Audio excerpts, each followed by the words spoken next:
Sa episode nating ito, ipapakita natin ang mga lugar kung saan ginanap ang pelikulang Ako ang Huhusga kapag puno na ang salop Part 2 na pinagbibidahan ni The King Fernando Poe Jr.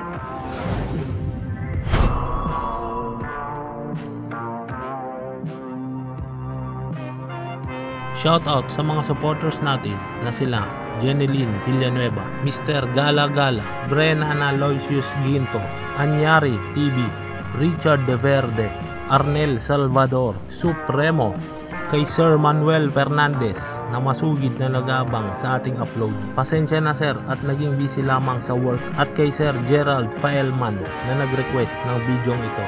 Marami pong salamat sa inyong suporta. Makakaasa po kayo na mula umpisa hanggang dulo na ipapakita natin ang buong detalye ng pelikulang ito.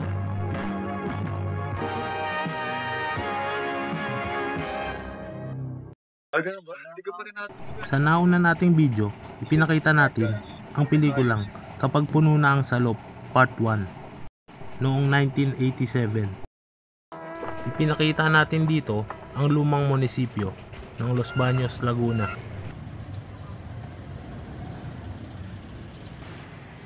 Bago tayo dumako sa Part 2, nais namin ipakita sa inyo ang hotel kung saan nag-i-stay si The King Fernando Poe Jr. habang nagsushooting siya dito sa Los Baños, Laguna. Ito ay ang City of Springs Resort Hotel sa Villegas Street, Los Baños, Laguna. Sa simula ng pelikula, makikita ang Immaculate Conception Parish na matatagpuan sa Los Baños, Laguna, na di kalayuan sa munisipyong ginamit sa Part 1 ng pelikulang ito. Medyo malaki na rin ang ipinagbago ng simbahang ito mula nung kuha noong 1989 at ngayong 2025, makalipas ang 36 na taon. Inip na ako sa mga tinatanong ng pangalan ng pare. Akala ko nga wala nang katapusan eh. Pero pasalamat na rin tayo naging Kristiyano na ang anak natin. Sa harapan ng simbahang ito sila naglakad matapos ang binyag.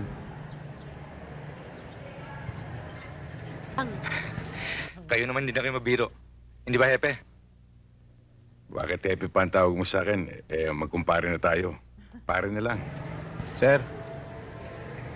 Sa gilid ng simbahang ito, matatagpuan ang Liceo de Los Baños o National High School sa lugar na ito.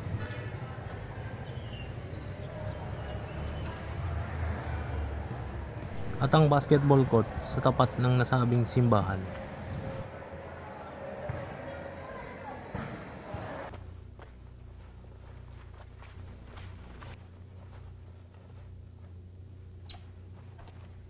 Hello, marami dito kinuha extra. Padaan-daan lang kami dito. Diyan lang ako bahay ko eh. Kaya alam lang dito.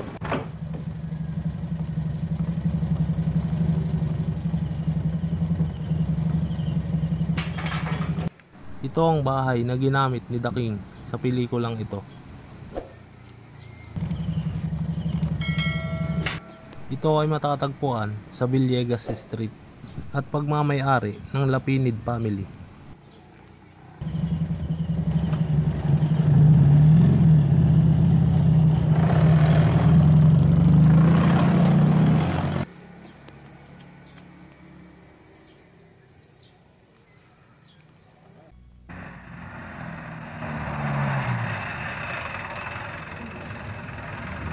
Pagka may shooting ako, parang piyesta rito. Dati lang. Mapapansin ang color blue-green na bahay na nasa kaliwang bahagi na kung saan nanggaling ang bata.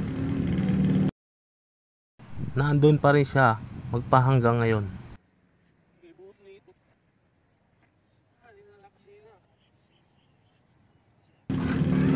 Mapapansin sa kaliwang bahagi ang bahay na kulay pula.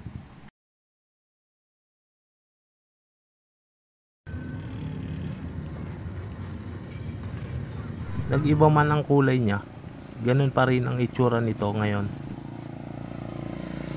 At sa harapan ng bahay na ito, dumaan ang bisikleta ng bata. At dito rin siya hinarang ng mga tao na naghahanap kay Teniente Guerrero. Boy, Di ba sa gawi rito nakatira si Teniente Guerrero? Oo, dyan ho, oh. Saan? Dyan ho, hayaan nyo, pagdaan ko tuturo sa inyo.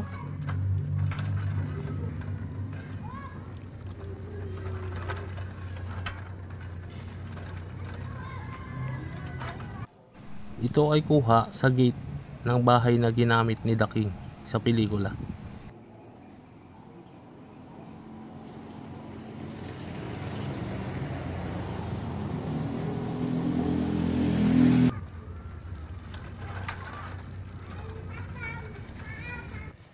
Dito sa kalye nito, dumaan ang bisikleta ng bata.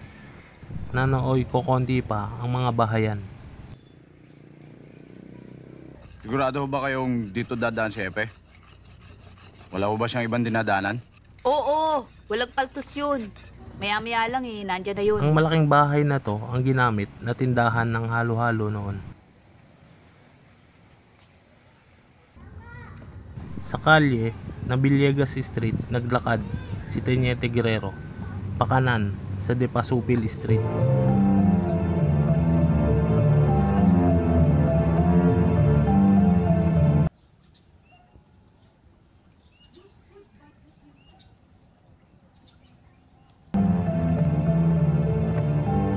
Magandang umaga sa inyo, Aling Karing. Magandang umaga naman, Hepe. Sa tindahang ito, binati ni Teniente Guerrero si Aling Karing.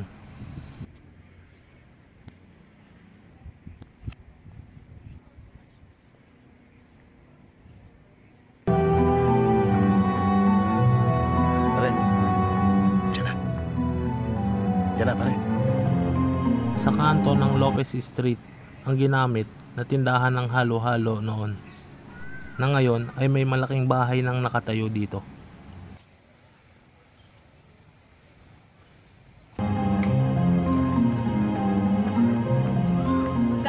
Manggani! Sa kalye ng De Pasupil Street, sinalubong ng bata si Teniente Guerrero sa tapat ng malaking bahay.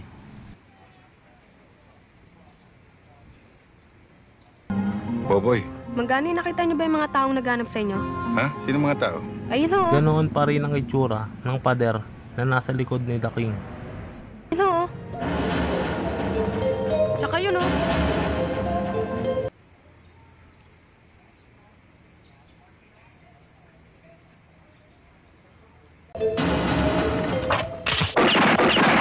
Ito ang karinderya na nasa likod ni The King noong 1989. At ito na itsura niya ngayon, 2025.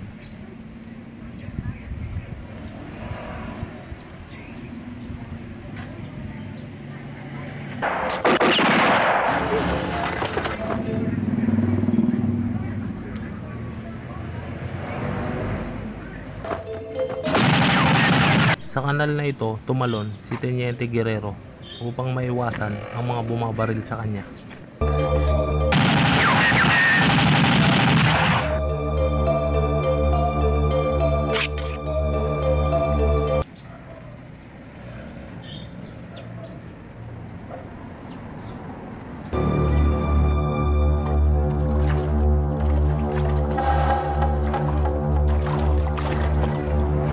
Sa loob ng kanal na ito, lumakad si The King palagos sa kabilang dulo.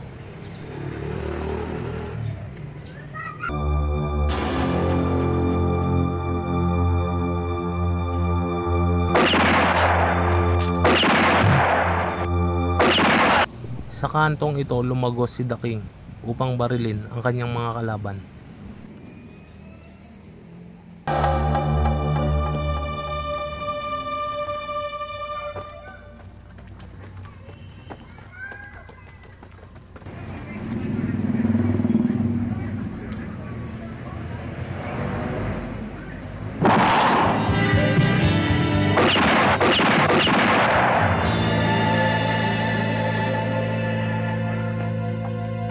Dito sa kalsadang ito, humiga si Monica Herrera nang siya'y tamaan ng bala. Ito marating.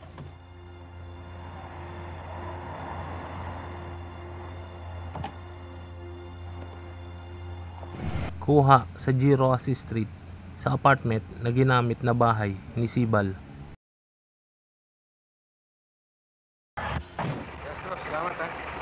lang, Tinete.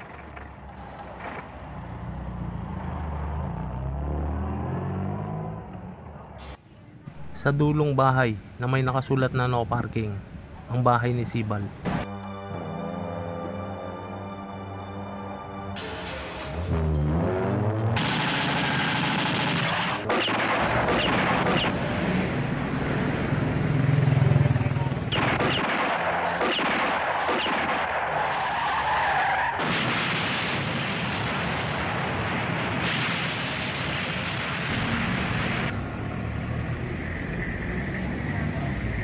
Kuha sa harapan ng bahay na kung saan pinagbabaril si The King.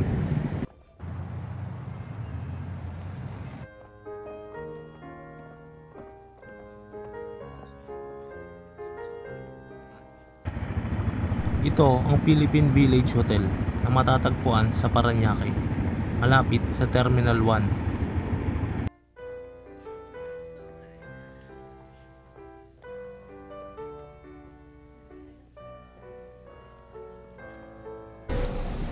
Isa na itong abandonadong gusali, 20 taon na ang nakalipas, na ngayon ay itinuturing na isang heritage building na pagmamay-ari ng gobyerno. Ngayon, maaari ka na magbawas. Tapos na.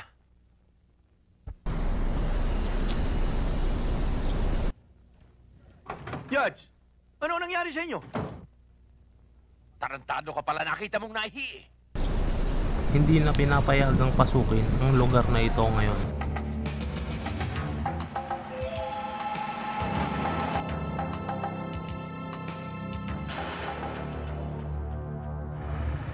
Kuha ito sa kalsada na kung saan pumarada si The King. Ang daanang ito ay paakyat papunta sa mansion.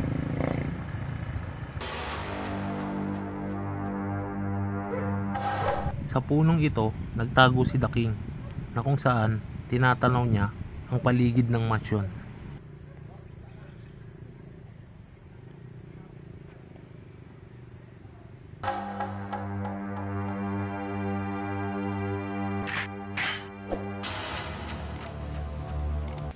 Ang mansyon na ito ay ang Marcos Twin Mansion. Isa itong abandonadong mansyon na matatagpuan sa Cabuyao, Laguna. Ano kaya dala ni Boss? Sigurado yun, itong at pinagantay tayo eh. Wala, magkano kaya ang bawat isa sa atin? Ay, hindi tayo agrabyado. Nandun pa rin ang mesa ng bilyaran na nasa loob ng abandonadong mansyon.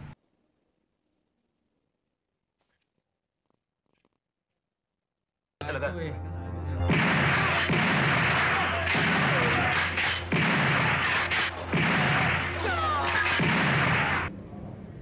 Sa pintuang ito pumasok si Teniente Guerrero at pinagbabaril ang mga kalaban.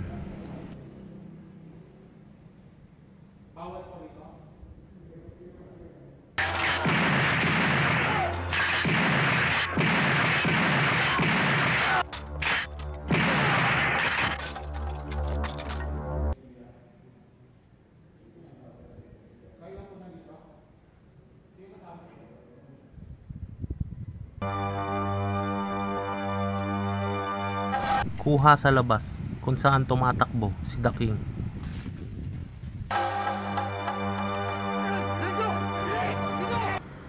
Ito naman ay kuha sa labas sa harap ng mansyon.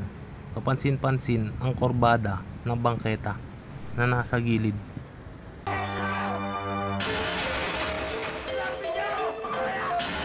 Sa sulok na ito, nagtago si The King habang nagre-reload ng bala.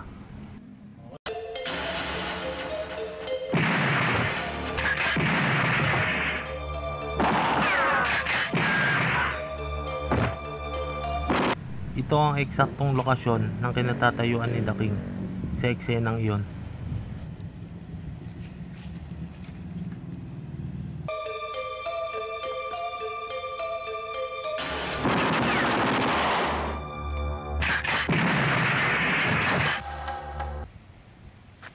Ito ang likuran ng mansyon at dito kinunan ang eksenang iyon.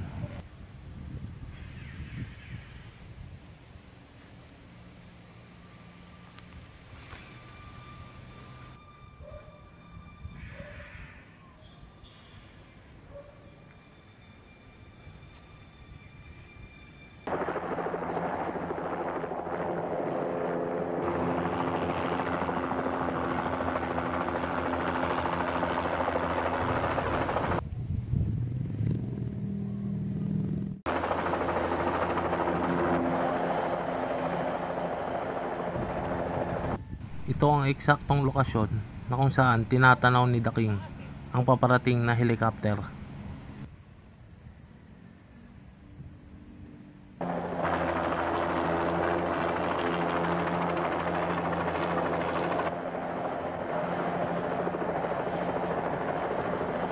Sa kanto ng second floor na ito, nakatayo si The King at tumakbo papalayo.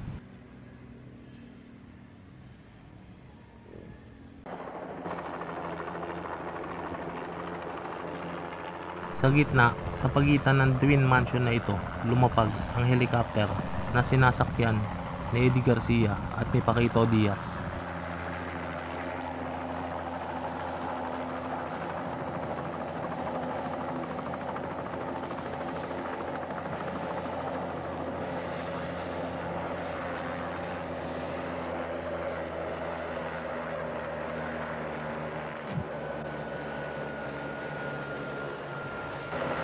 Ito ang eksaktong anggulo ng kuha ng eksenang iyon.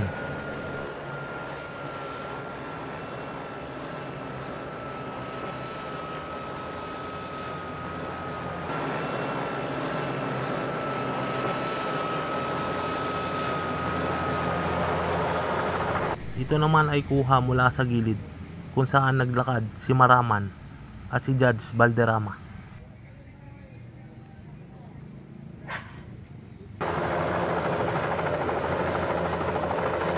At ang pag-alis ng helicopter na sinakyan nila.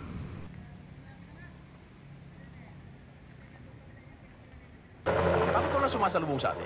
Alamang nagiinuman ng mga loko. Ako bahala sa kanila. Sa harapan ng mansyon, papasok sa pintuan.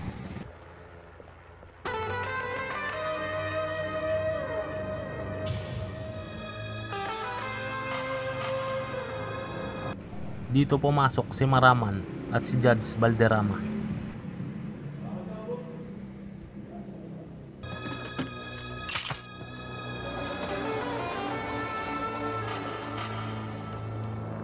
Walang gagalaw.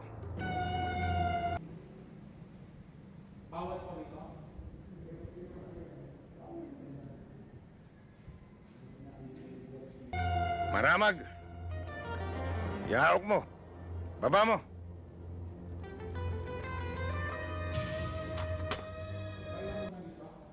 Sa hagdanang ito nakatayo si Teniente Guerrero.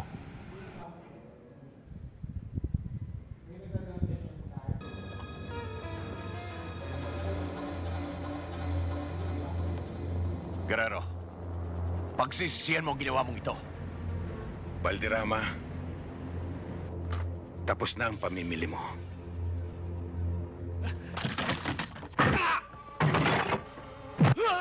Para kay Sibal. At dito nila batiba ni Teniente Guerrero ang puwit ni Maraman. Ngayon, ako ang huhusga sa'yo. Hayaan nyo ipakita namin sa inyo ang kabuuan ng Marcos Twin Mansion na ginamit ni The King Fernando Poe Jr. sa pelikulang Ako ang Huhusga kapag puno na ang salop Part 2.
Marami pong salamat at magkita-kita po tayong muli sa susunod na video. Sa mga lokasyon ng pelikulang Hindi Ka Nasisikatan ng Araw Kapag Puno na ang Salop, Part 3.